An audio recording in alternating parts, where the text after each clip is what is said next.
All right, so we are loaded up in the Freightliner today. We got a slimmed down crew. We got the boss with us, Hillbilly in the back. So we are on an adventure today, a long one. We're headed to Downey, Idaho. So I had a buddy hit me up on Facebook. He's got a friend that's stuck in the snow. So he's got a 2022 Toyota Tacoma. It's on the other side of a snowbank. They took 2 Jeeps and a Ford with 40-inch tires in to try to get it out. They got all 3 vehicles stuck. Ended up getting themselves out. He hit me up on Facebook and asked if we could bring Whiskers up and save the day. Naturally, Whiskers was up for the job. Super excited. Look at that. Riding on the back of the truck. Ready to pounce. Ready to pounce. So once we get there, we're gonna be meeting up with our friend Alex. He's got a snowmobile up there, and I think he's got a few more friends on snowmobiles, and they're gonna go play in the snow while they wait for us to drive up there. We gotta stop at Maverick, get some fuel, grab some snacks, and they're gonna be healthy snacks because we're on a healthy kick. All right, so we got all fueled up, got both tanks full so we can make it up to Idaho and back. Well, not back, but at least up. Went into Maverick, got us some snacks. We had to think low carb today. We're gonna try some gas station hard-boiled eggs. Got Bob. Yeah, Demry suggested it. I told her no way, and she said she's feeling a little crazy today. We're gonna be brave. You're the tough guy. Don't look at me like I'm the crazy one. No. Tastes like an egg. Let's go. I also failed to mention that we've got all the Rokon parts loaded up in Whiskers, and we're going to be stopping off at our buddy Kevin's at Powder Extreme Coatings and dropping off the Rokon frames and forks and everything that we need powder coated and sandblasted. I don't know if you guys know this or not, but once we hit 300,000 subscribers, we're giving away a Rokon, and we are going to induct somebody into the Slow Rollers gang with us. Bring the person out here, give them a vest, and go for a little ride. We're only 20,000 away, so it's coming up quick. All right, so we've got everything here at Kevin's. He's gonna sandblast and powder coat the main frames for us, and then we're gonna paint all the sheet metal and all the little stuff. Giveaway Rokon, which we're gonna give to you, is gonna be a blue powder coated frame with silver painted sheet metal and then black accents. So it should look pretty good.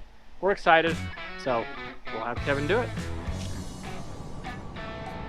All right, so we made it to Downey. Where are we? Just outside of Downey, Idaho. We're like 10 miles from Lava Hot Springs. So we're gonna get unloaded. This is Alex. He called us, told us where it's at. So we're gonna get it all unloaded and head up and find this truck and hopefully get it out easy. We don't like hard.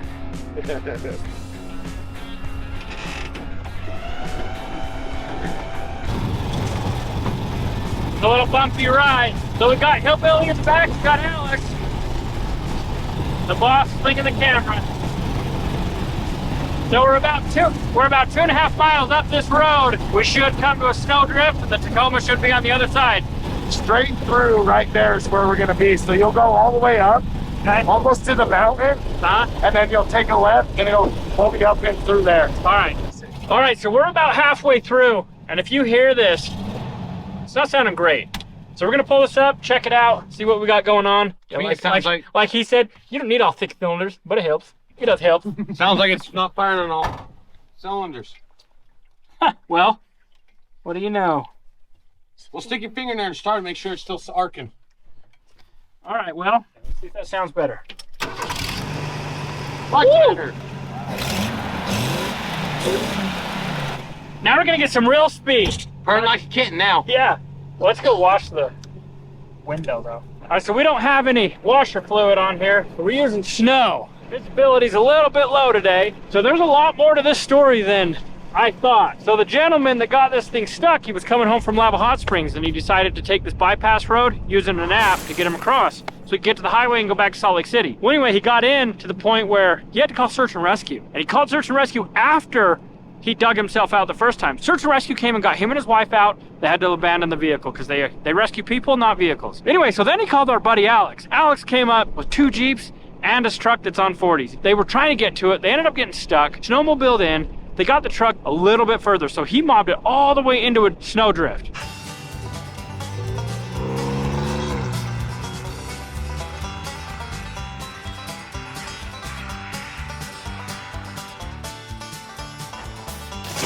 And that's where it sits. So we're gonna go up, we're gonna pull it out, we're gonna take it back to the highway and take it back to Salt Lake and give it to the customer.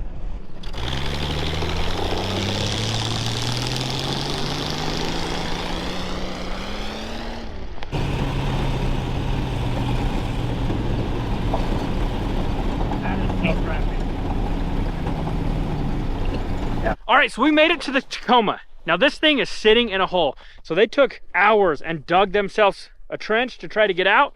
They made it a little ways up the hill. So we're gonna walk down and look at where they first got stuck, and we'll come back up here and we'll get this thing pulled out. All right, so we are about a football field away from where it got stuck originally. So right here is where Alex got to it. And what did you do? So we got here, I started, we let it warm up, we dug out behind the back tires, and then I just bombed it and put it in 4-low and backed it up that hill and got it up and around that corner. Check this out.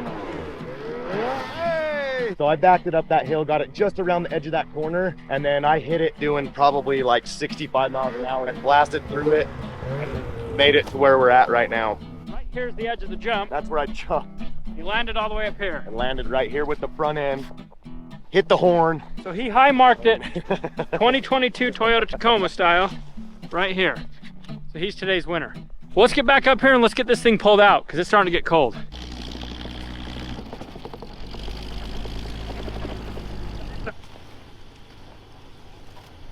So we've got it hooked to a couple factory hooks. We're gonna get it out of this ice bowl and then we'll hook it to the lower suspension. So I don't think I wanna rip it out. We'll just kind of bump it. All right, so I don't even think it's gonna take a bump. What do you think? Not even a half bump. Just a, boop. All right, well, let's not damage it. It's how packed the snow is. I'm sure this will ride right on top. Yeah, this is like ice right now.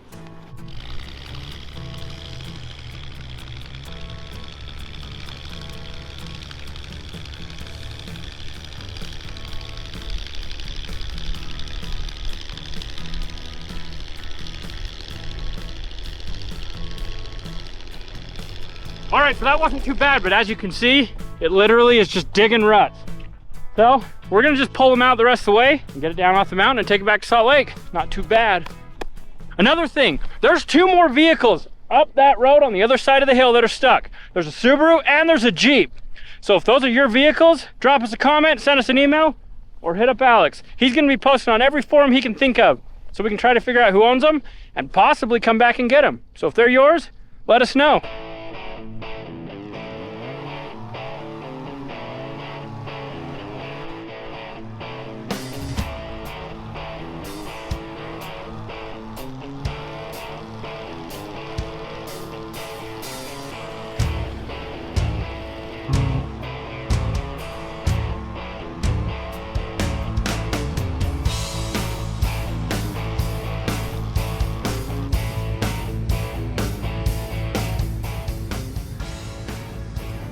This is a very easy, successful recovery. On a scale of 1 to 10. 4. The 2 that we did earlier were a lot worse. The drive was harder than the recovery. Yeah.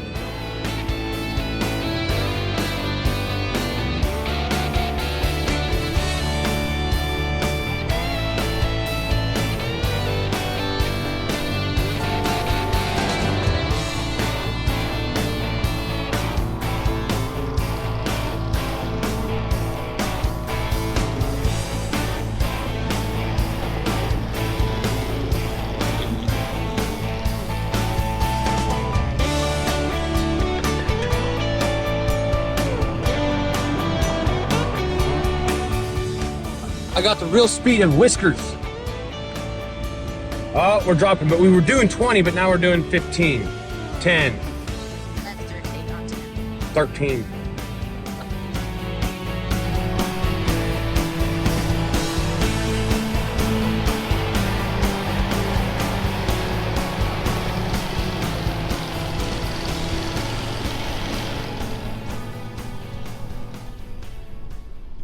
Well, how did it pull?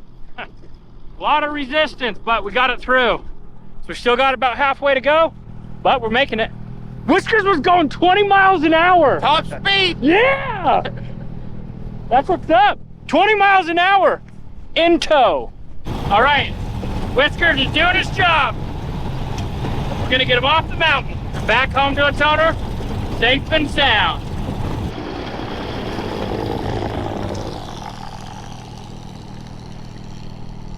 All right, so we made it back to the tow truck and to their truck, but it's not over yet. So we're still about 150 miles from Salt Lake, and that truck needs to be delivered to the owner in Salt Lake City, Utah. So we're gonna get this stuff all loaded up, and get our butts headed back to Utah. I appreciate you guys very much. And, Absolutely, man. Well, it's not over yet, but let's get it. I know. It's to the parking lot. That's a big step. At least, yeah, it's at least to the parking lot.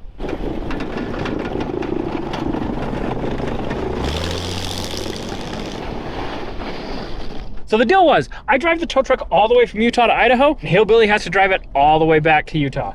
So we're in the Tacoma while he's in the tow truck. Anyway, we've got one more stop before we meet up with the customer. We're gonna be stopping in Ogden, Utah, meeting up with a guy that has my dream truck. Now, I put it out on a video about a 67 to 72 Chevy short bed, and guess what?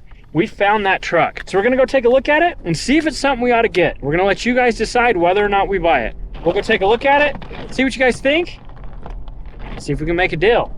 All right, so we made it to Ogden, Utah. And right behind me is the greatest thing that was ever produced by General Motors, the 67 Chevy short bed. It's two-wheel drive, but I'm okay with that. Four-wheel drive's cool, two-wheel drive is just fine. Greg here saw our video about the fact that we wanted a 67 to 72 Chevy short bed, and he reached out to us. So he's gonna tell us about it, and then we're gonna figure out if we're gonna buy it or not. So does it run? Yeah. It was dropped in. Paul tried to put it together so when I went down, we could drive it on, and he didn't get it all. Well, the carburetor is all clogged up, so it wouldn't run right. Idling a little high. I think it's got a vacuum leak, which it may. I just want Hillbilly to hear a beautiful sound. Okay, let's Comes see. from Chevrolets. Feel hot. That's nice.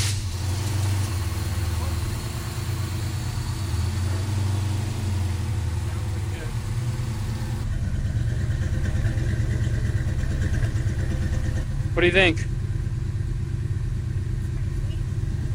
All right, Hillbilly. What do you think? It's definitely sucking vacuum somewhere. Oh yeah, You can hear it. but it runs decent though for that.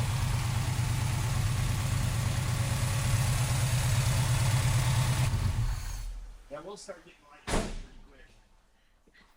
Just wanted Hillbilly to hear what amazing sounds like. Not quite amazing, 'cause it's not a Ford.